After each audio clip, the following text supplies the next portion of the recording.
కాపునాడు. నా పేరు doctor KVV Satyanarayana అండి. ప్రస్తుతం ఎన్డీఏ కూటమిలో ఉన్నటువంటి ఆంధ్రప్రదేశ్లో ప్రభుత్వం 100 రోజులు పూర్తి చేసుకున్న సందర్భంగా ఈ 100 రోజుల్లో రాష్ట్రంలో ఎన్డీఏ కూటమి అనేకమైనటువంటి దూరదృష్టితో ఆలోచించి అనేకమైనటువంటి మంచి కార్యక్రమాలు రూపొందించడం, దీనివల్ల ప్రజలందరూ కూడా రాష్ట్రంలో చాలా సంతోషంగా ఉండడం కూటమిలో ఉన్న మా పార్టీలందరికీ కూడా చాలా ఆనందదాయకం. గత 5 సంవత్సరాల్లో ప్రజలు ఎప్పుడు కూడా ఆనందంగా లేనటువంటి సందర్భం. ఈ 3 నెలల్లోనే ఎన్డీఏ కూటమి రాష్ట్రంలో ఆంధ్రప్రదేశ్లో అధికారంలోకి రాగానే ప్రజలందరూ కూడా ఆంధ్రప్రదేశ్ అభివృద్ధి పదంలో పయనిస్తుంది అనేటటువంటి ఒక దృఢ నమ్మకాన్ని ఏర్పరచుకోవడం కూటమిలో ఉన్న నాయకులందరూ కూడా చాలా సంతోషాన్ని కలిగిస్తుంది. కూటమిలో ఉన్నటువంటి తెలుగుదేశం, జనసేన మరియు భారతీయ జనతా పార్టీ 3 కూడా సమన్వయం చేసుకొని ప్రజల యొక్క అవసరాలు, ఎలాంటి అవసరాలు ప్రస్తుతం వాళ్ళకు ఉన్నాయి అనేటటువంటిది గ్రామాల్లోకి వెళ్ళి పరిశీలన చేసి అధికారుల ద్వారా అవన్నీ తీసుకొని ప్రజలకి తొందరగా అటువంటి వాళ్ళకి కావాల్సిన అవసరాలు ఎంత తొందరగా మనం సమకూర్చగలం అనేటటువంటి ఒక దూరదృష్టితో ఆలోచించి తొందరగా ప్రజలకి ఆ యొక్క కార్యక్రమాలు ఎలాగైనా సరే మనం ఏర్పాటు చేయాలి అనేటటువంటి ఒక దృఢ కల్పంతో ప్రభుత్వం చాలా వేగంగా అడుగులు వేస్తుంది. ఏదైతే కూటమి ప్రభుత్వం ఆంధ్రప్రదేశ్లో ఉన్నదో పేదవాడిని అతను ఏ విధంగా అభివృద్ధి చెందాలి, ఈ 5 సంవత్సరాల్లో ఎటువంటి ప్రణాళికలు రూపొందించాలి అనేటటువంటిది రాష్ట్రంలో ఉన్న కూటమి ప్రభుత్వంలో ఉన్న పార్టీలన్నీ కూడా ఒకే మాట మీద వచ్చి తొందరగా ఆ కార్యక్రమాలు రూపొందించడం చాలా సంతోషించదగ్గ విషయం. ప్రభుత్వానికి ప్రజలందరూ కూడా తమ యొక్క పూర్తి సహాయ సహకారాలు అందిస్తే రాష్ట్రం చాలా తొందరగా అభివృద్ధి చెందుతుందని మేమందరం కూడా ఆలోచిస్తూ ఉన్నాం. రాష్ట్రంలో ఉన్న విద్యావంతులు, మేధావులు, వ్యాపారవేత్తలు, అలాగే మిగతా పీపుల్ ఎవరైతే ఉన్నారో వాళ్ళందరూ కూడా వాళ్ళ యొక్క పూర్తి మద్దతు తెలియజేసి వాళ్ళ యొక్క ఆలోచన విధానాలను కూడా కూటమి ప్రభుత్వంతో షేర్ చేసుకుంటే రాష్ట్రం మరింత తొందరగా అభివృద్ధి చెందడానికి దోహదపడుతుందని ఈ సందర్భంగా రాష్ట్రంలో ఉన్న మేధావులందరికీ కూడా నేను విజ్ఞప్తి చేస్తున్నా. అలాగే గత 3 నెలల్లో రాష్ట్రంలో మీరు చూస్తూనే ఉన్నారు, అనేకమైనటువంటి రైల్వే ప్రాజెక్టులు, అమరావతి కానీ విజయవాడ కేంద్రంగా కానీ అనేకమైనటువంటి రైల్వే ప్రాజెక్టులు చాలా వేగంగా శాంక్షన్ అవుతూ ఉన్నాయి. అవన్నీ కూడా భూ సర్వే కూడా కూటమి ప్రభుత్వం ఆల్రెడీ ఏదైతే ల్యాండ్ అవసరమో దాన్ని కూడా సేకరించాలని అధికారులను ఆదేశించడం ఇక్కడ ఉన్నటువంటి ప్రజలందరూ కూడా చాలా సంతోషం. అలాగే ఏదైతే రాష్ట్ర ప్రజలందరూ కోరుకున్నారో ల్యాండ్ టైటిలింగ్ యాక్ట్ ప్రభుత్వంలోకి రాగానే ల్యాండ్ టైటిలింగ్ యాక్ట్ని రద్దు చేయడం కూడా అందరినీ కూడా చాలా ఆనందించపరిచింది. ఈ విధంగా కూటమి చేసినటువంటి పనులు చెప్పుకుంటూ వెళ్తూ ఉంటే ప్రజలందరూ కూడా ఎలాంటి ప్రభుత్వం ఉంటే మనం రాష్ట్ర అభివృద్ధి చాలా తొందరగా జరుగుతుందని వాళ్ళ యొక్క ముఖాలలో ఆనందాన్ని చూస్తూ ఉంటే చాలా ఆనందం కలుగుతుంది. అలాగే ప్రభుత్వం కూడా ఏదైతే ఆంధ్రప్రదేశ్కి రాజధాని అనేటటువంటిది ఏదైతే లేదు అని గత 5 సంవత్సరాల నుంచి ఎద్దేవా చేశారో దాన్ని ప్రస్తుతం ఉన్నటువంటి కూటమి ప్రభుత్వం రాజధాని అనేటటువంటిది నిర్మాణానికి వేగంగా అడుగులు వేయడం చాలా ఆనందించదగ్గ విషయం. ఆల్రెడీ ప్రభుత్వం సచివాలయానికి కావాల్సింది, అలాగే హైకోర్టు, అలాగే అధికారులకు కావాల్సిన వసతులు ప్రభుత్వం గత వారంలోనే 1200 కోట్ల రూపాయల పైనే ఈ నిర్మాణాలకు సంబంధించి టెండర్లను పిలవడం కూడా చాలా ఆనందించదగ్గ విషయం. అలాగే ప్రభుత్వం కూడా 4000 రూపాయలు పెన్షన్ ఇవ్వాలి అనేటటువంటిది రాగానే 31వ తారీఖున కానీ లేదంటే 1వ తారీఖున కానీ ప్రజలందరూ కూడా పెన్షన్ అందాలని అధికారులందరినీ ఆదేశించడం, ఆ దిశగా 100% విజయం సాధించడం కూడా ప్రజలందరూ కూడా కూటమి ప్రభుత్వాన్ని కొనియాడుతున్నారు.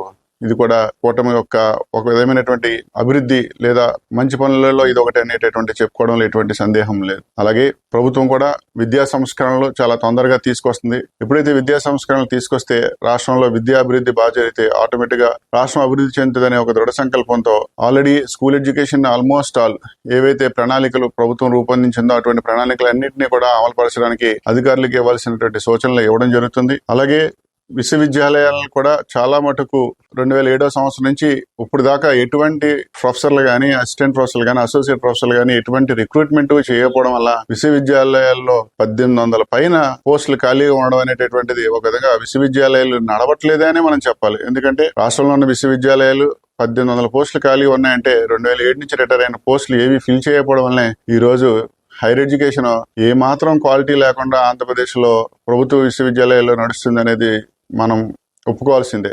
దాన్ని కూడా కూటమిలోని ప్రభుత్వం ఎలాగైనా సరే ఈ 1800 పోస్టులు ఫిల్ చేసి నాణ్యమైన విద్యను ప్రభుత్వ విశ్వవిద్యాలయాల్లో తీసుకురావాలనేటువంటి ఒక దృఢ సంకల్పంతో అడుగులు ముందుకు వేస్తుంది. రానున్న ఆల్రెడీ విశ్వవిద్యాలయాల వైస్ ఛాన్సలర్స్ 17 యూనివర్సిటీలకు కూడా నోటిఫికేషన్ ఇవ్వడం జరిగింది.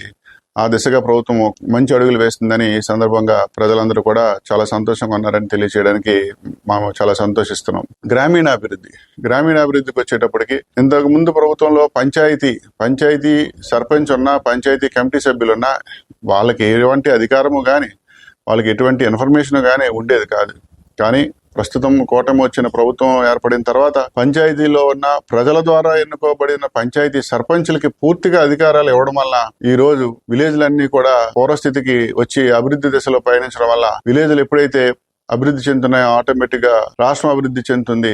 ఆ విధంగా కూటమి ప్రభుత్వం కూడా తన యొక్క ప్రణాళికలను చాలా జాగ్రత్తగా ఏర్పాటు చేసుకోవడం వలన గ్రామీణ అభివృద్ధి జరగాలి అనేటటువంటి దృఢ సంకల్పంతో ప్రభుత్వం ప్రత్యేక కార్యాచరణ రూపొందించడం అనేది కూడా ఈ సందర్భంగా మనం చాలా సంతోషించదగ్గ విషయం. అలాగే ప్రభుత్వ నీటిపారుదల శాఖ కూడా అనేకమైనటువంటి కార్యాచరణలు రూపొందించడం. గత ప్రభుత్వం ఏదైతే పోలవరాన్ని పూర్తిగా పక్కనే పెట్టడం వల్ల దాన్ని ఏ విధంగా డయాఫ్రామ్ వాళ్ళు కట్టడం, దానికి మళ్ళీ 16,000 కోట్ల నుంచి 20,000 కోట్ల రూపాయలు అధికమైన మొత్తం అవసరం అనేటటువంటి విషయాన్ని నీటిపారుదల శాఖ ఇంజనీర్లు తెలియచేయడం, ప్రభుత్వం దాని మీద తిరిగి కార్యాచరణ రూపొందించి కేంద్రానికి ప్రతిపాదనలు పంపించడం, కేంద్రం వెంటనే వాటిని ఆమోదించి పోలవరం తొందరగా పూర్తి చేయాలనేటటువంటి ఒక దృఢ నిశ్చయంతో కూటమి ప్రభుత్వానికి వెంటనే నిధులు శాంక్షన్ చేయడం, ఈ విధంగా పోలవరం కూడా పనులు వేగవంతం అవడం కూడా ప్రజలందరూ కూడా ఈ 100 రోజుల్లో అనేకమైన విజయాలు సాధించినందువల్ల వాళ్ళందరూ కూడా కూటమి ప్రభుత్వానికి ధన్యవాదాలు తెలియజేసుకోవడం, మాకు ఇటువంటి మంచి కార్యక్రమాలన్నీ కూడా రాబోయే రోజుల్లో మరిన్ని మంచి కార్యక్రమాలు చేయడానికి దోహదపడతాయని ఈ సందర్భంగా మేము కూటమి నుంచి ఆలోచిస్తూ ఉన్నాం. అలాగే సన్నకారు రైతులు ఉన్నారో వాళ్ళకి రైతు రుణమాఫీ పథకం కూడా ప్రభుత్వం రాగానే అమలు చేయడం వల్ల వాళ్ళందరూ కూడా చాలా సంతోషంగా ఉన్నారు. ఎంఎస్పి మినిమం సపోర్ట్ ప్రైస్ ఏదైతే ఉందో అది ఖచ్చితంగా అన్ని రాష్ట్రాల్లో అమలు చేయడం వల్ల రైతు పండించిన ప్రతి దానికి కూడా కనీస మద్దతు ధర అంటారు తెలుగులో, ప్రతి రైతుకి కూడా ప్రతి పంటకి కూడా కనీస మద్దతు ధర తెలియచేయడం వల్ల మార్కెట్లో రేటు పడినా కూడా ప్రభుత్వం ఆ కనీస మద్దతు ధర కొనడం వల్ల రైతు అనేటటువంటి వ్యక్తి నష్టపోకుండా చూడడం అనేది చేయడం వల్ల కూటమి ప్రభుత్వంలో ఉన్నటువంటి ఇదొక మరొక విజయం అని ఈ సందర్భంగా మనం తెలియజేసుకుంటున్నాం. అంటే ప్రతి వ్యవస్థ కూడా తన చేయాల్సింది అంతా కూడా తన సాయశక్తులు అందరూ చేయడం ఈ సందర్భంగా కూటమి ప్రభుత్వానికి ధన్యవాదాలు తెలియజేసుకోవాల్సిన అవసరం ఎంతైనా ఉంది. అలాగే ప్రతి మంత్రి కూడా తన శాఖ మీద పట్టు సంపాదించడానికి ప్రయత్నం చేయడం చాలా ఆనందించదగ్గ విషయం. గత 5 సంవత్సరాల్లో ఏ మంత్రి ఏ శాఖ మీద ఎందుకు మాట్లాడుతున్నారో తెలియపోయేది. అలాగే వేరొక మంత్రి వేరొక డిపార్ట్మెంట్ గురించి మాట్లాడడం కూడా కొంత హాస్యాస్పదంగా గత 5 సంవత్సరాలు చూసాం. కానీ ప్రస్తుతం ఆ విధంగా లేకపోవడం మనం చాలా ఆనందించదగ్గ విషయం. విద్యాశాఖ మంత్రి విద్యాశాఖ గురించి, పంచాయతీరాజ్ శాఖ మంత్రి పంచాయతీ గురించి, అలాగే పర్యావరణ శాఖ మంత్రి పర్యావరణ గురించి, అలాగే నీటిపారుదల శాఖ మంత్రి నీటిపారుదల గురించి మాట్లాడడం వల్ల వాళ్ళ డిపార్ట్మెంట్ల మీద మంత్రులకి ఒక పూర్తి అవగాహన అనేటటువంటి తెచ్చుకుంటున్నారు అనేటటువంటిది మనకు చాలా క్లియర్ గా అర్థమవుతుంది ఈ సందర్భంగా. అలాగే ఏదైతే జర్నలిజం నిన్న మంత్రి గారు మాట్లాడడం, విలేకరులకి కావాల్సినటువంటి వసతులు కానీ విలేకరులకి పెన్షన్ ఏమైనా ఇవ్వగలమా, ఏ రాష్ట్రాలు దేశంలో విలేకరులకి పెన్షన్లు ఇస్తున్నాయి, ఏదైతే ప్రస్తుతం 6 రాష్ట్రాలు ఇస్తున్నాయో ఆ 6 రాష్ట్రాలు ఎలా ఇస్తున్నాయి అనేటటువంటి అంశాన్ని స్టడీ చేయాల్సిందిగా నిన్న మంత్రి గారు ఆదేశించడం కూడా విలేకరులందరూ కూడా చాలా సంతోషాన్ని వ్యక్తపరిచారు. అంటే పెన్షన్లు ఎలాగైతే సైనికులు పనిచేస్తున్నారో విలేకరులు కూడా మన విజయవాడలో వరదలు వచ్చినప్పుడు ప్రతి విలేకరి కూడా వరదల్లో వెళ్లి చిక్కుకొని నీటిలో వెళ్లి అనేకమైన సమస్యలు తీసుకొచ్చి ప్రజల దృష్టికి ప్రభుత్వం దృష్టికి తీసుకొచ్చి అవి సమస్యలు ఏ విధంగా పరిష్కరించాలనేటటువంటి దృక్కోణంలో విలేకరులందరూ పనిచేయడం వల్ల వాళ్ళందరూ కూడా చాలా కష్టపడి పనిచేస్తారు. వాళ్ళకు కూడా అనేక సమస్యలు ఉన్నాయి.